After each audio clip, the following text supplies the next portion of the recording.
What's up, everyone? Welcome back to episode 2 of the Oklahoma State Wrestling Film Room. Of course, my name is Adam Engel alongside Alison Conway. We have the 45-0 Oklahoma State shutout over Drexel to recap. Of course, last week we did not have a film room.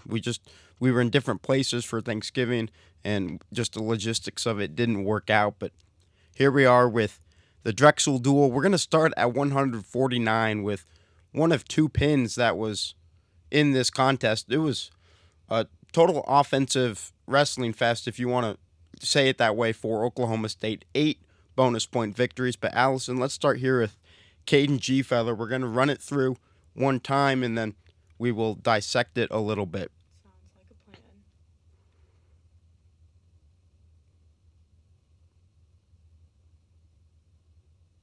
Yeah. All right, so let's start just right here, right off the bat. Allison, what do you see? Comes out of the defensive position. Yeah, and I mean he's like right on it. You can kind of see that he knows what he's going to do with that move. But you can see what he's set. As soon as he gets up out of that bottom stance, he has that roll in mind. He's going to trap that leg, roll forward, and kind of work on that scramble there. This win was really big for Gfeller. It's well deserved, and he was on it for sure. What's this part, though? I know he gets him rolled, but is it the Drexel guy or Gfeller just tries to get him to the middle of the mat? Yeah. I think, keeping that leg was really key in this overall pin. The Drexel Williams is trying to escape here, but Gfeller is just not having it. But keeping that leg was key into scooping that head and getting that pin. Yeah, and then that hold there, too. Mm-hmm.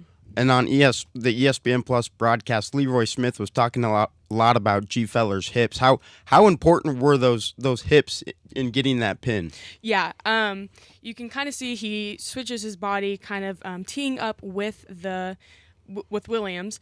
Getting hip heavy is essential for a pin, any pin, and Williams is just not able to escape that. Once Gfeller got hip heavy, is how we say it. Yeah, it was super exciting. In the post-match interview, Dayton Fix was saying, I was one of the first guys that as soon as he scored that reversal, I knew he would be able to score that pin. So we move over to 165, Travis Whitlake versus Evan Barzak of Drexel. This was a match where Travis Whitlake, he's a guy that really, a coach has been harping on it a lot this year, to be able to kind of be vicious in the third period, to be able to score bonus point victories, and that's what he did here. Kind of short time, a minute left, he gets that takedown to make it a 7-point contest, and he's just really working him for those bonus points. Exactly. I think what was really key for Whitlake here is that he was just constantly on this guy, and just, the constant aggression. Just tying up, I think, was huge because he got those constant takedowns, which coach loves to see, of course. Right, and this one was huge. Again, short time, but he gets the tie up. Now, Travis Whitlake is a guy that, you see him a lot in tie-up action. He really likes those snap downs. Right. Kind of does that right there. Gets the leg, tries to go deep in on the leg. And when I first saw this, I thought, he had that leg, he had the head. I'm thinking inside cradle, but he had some more plans. So it was good to see him continue that and get around and get two. But yeah, he had a lot of different opportunities, and he really executed it well during this match. Yeah, and he didn't really, need the cradle because this point he already had exactly 2 minutes, whatever, of riding time. Travis Whitlake looked really good. It was quite frankly a blowout, but lots of good things. If you're an Oklahoma State fan, you're encouraged by guys like Plott. This was the match of the night. Number 12th ranked Mickey O'Malley versus 16th ranked Dustin Plott. We start here. The first period was, if you didn't watch the first period, you didn't miss much. Completely uneventful. Right. Just guys, it was wrestled entirely neutral.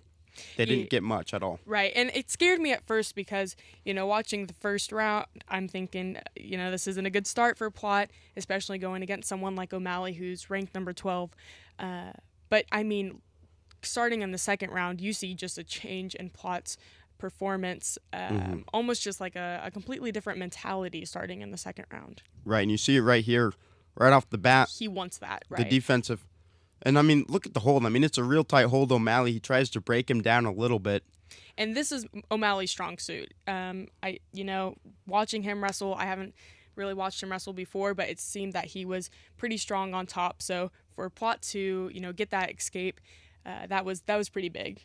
Yeah, and then that right there, just kind of the hold just above the crotch, and Dustin Plott just, I mean, that's right there. It's just strength. Just kind of shakes him out a little bit. And then you see him. I thought that was kind of funny. It's just let's go. Yeah, he's just kind of like he's just kind of strutting. He's like, all right, let's go, man. And then a lot of good action here. Here's one where he's in on the leg. Yeah, and you can see just how tight he is on that single leg. O'Malley's trying to get out of that all he can, but Plott is just not having it. And then this was the interesting call that was, I think it was an illegal hold called on O'Malley, because he can't have his leg there in on the backside. So, not something I guess you see super often, but an interesting point nonetheless. But yeah.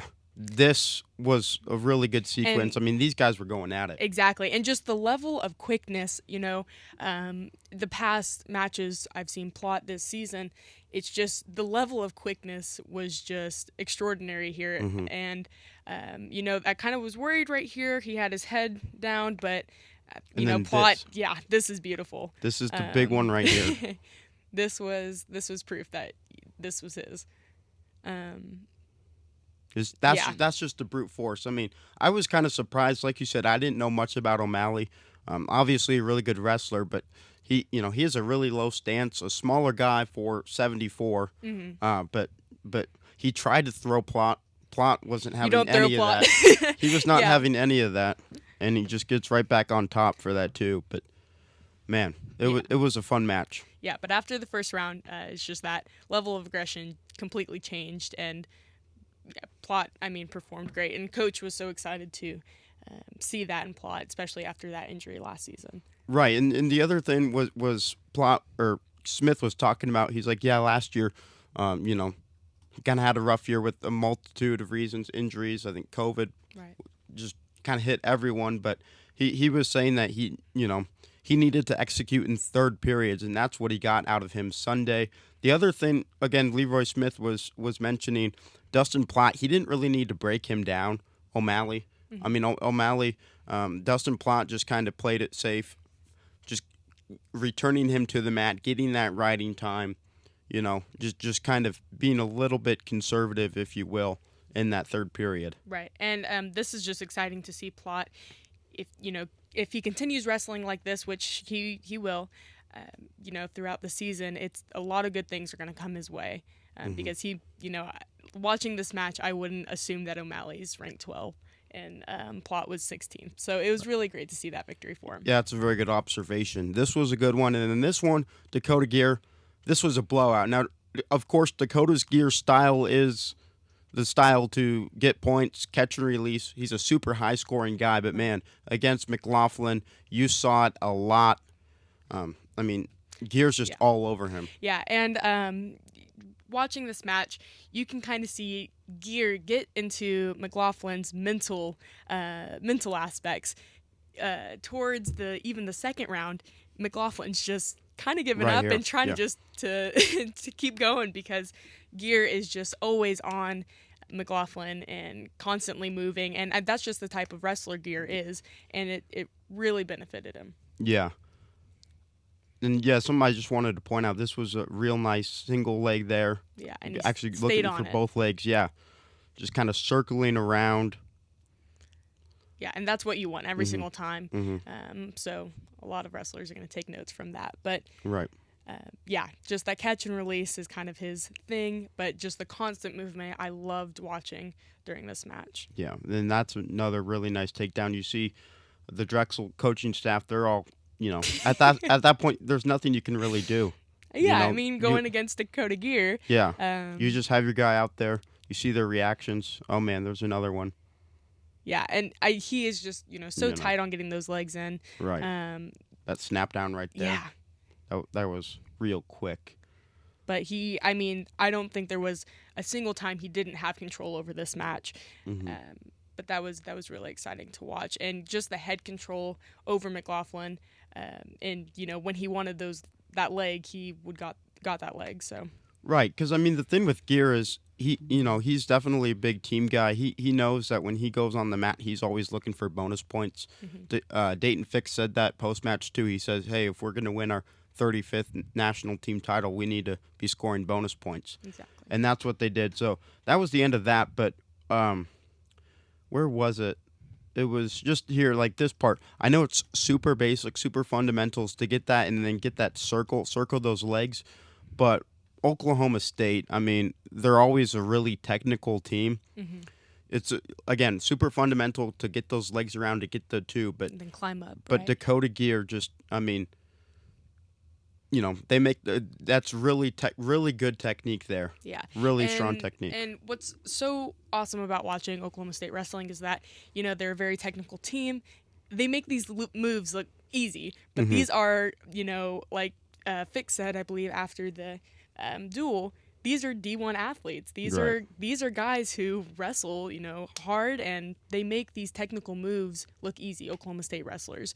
So it's super exciting to watch. Right, and that's the thing. I mean, Coach John Smith, he doesn't take any opponent lightly. He said that even last week. He said Drexel, he's like, yeah, I mean, in wrestling, there's not too many guys that are just bad athletes. I mean, just even if you're not ranked doesn't mean you're not good. It just means that you're not doing enough. Exactly. And so that's the thing that Coach Smith and Oklahoma State has always done, is that probably above all else, they always respect their opponents, their opponents' right. And how skill. even Dustin Plott mentioned it. I believe it was Wednesday before the duel. He's going to wrestle O'Malley. How he wrestles every time. He's going to train the same way because at the end of the day, it's another opponent. So Right. I think that that's kind of the mindset that a lot of them share. And, he performed great with that. Right. Let's look at that one more time. That was just super nice. Again, really tight holds on both guys. Right. O'Malley's kind of got the underhold there. Really just tries to flip him there, but Yeah. that's kind of like almost like a Greco-Roman exactly. type throw. He But tried to attempt that, but Dustin Plott is just not a type of guy that you would want to throw in that position. No, but or throw in general. What was the key here for Plott? Did he do you think he knew it was coming? Well, I think because looking at O'Malley, he's on top. He has the lock around his torso, but Plott has, it looks like, both underhooks. Right. So throwing, it's not going to be as successful as O'Malley probably planned. But those underhooks were probably key that made Dustin Plott stay in contact with O'Malley and then eventually turn and on top and get that. Right, and then the other thing I think is the hip action. I mean, you see when O'Malley attempts to throw him, it's only Dustin Plott's head that's moving. Exactly. Everything else is staying stationary. Yeah, and just his stance, I think, was a lot more key because O'Malley, as he's trying to throw, you can kind of see his stance versus Plott's is just completely different. But Plott's stance the entire match was amazing, and just the hip strength. Right, and then, another thing I think difference in this match was just kind of the difference in styles between Plott and O'Malley. Like I said, O'Malley, he's kind of got that shorter style. Yeah, I mean, he was pretty small for 174, right. I thought, seeing him in person.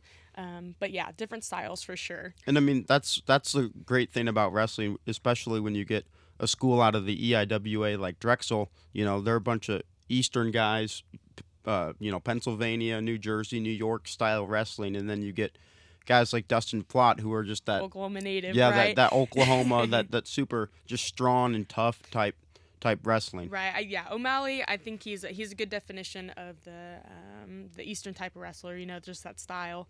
We saw the same thing with Stanford with their Western, style wrestling. But having that good old Oklahoma style, I think that's just beautiful. Right. Absolutely. So, of course, guys, no duel this week for Oklahoma State, but on December 12th, they will travel down to Norman for the Bedlam duel. Of course, we will be there in coverage. Ocali.com, all our coverage for wrestling coverage. Adam Engel at ADAMENGEL9 on Twitter. Allison, I'm still trying to convince you to get a Twitter. I think you definitely need one. I'm so bad with technology, but we are in the process, Adam. All right, sounds good. Well, is there anything else you'd like to add? No, but the moment I do get that Twitter up and running, I will definitely let you know, and we will get this started. I'm so excited for Bedlam. Yeah, it'll be a super fun time. All right, guys, thanks for listening. We'll talk to you later.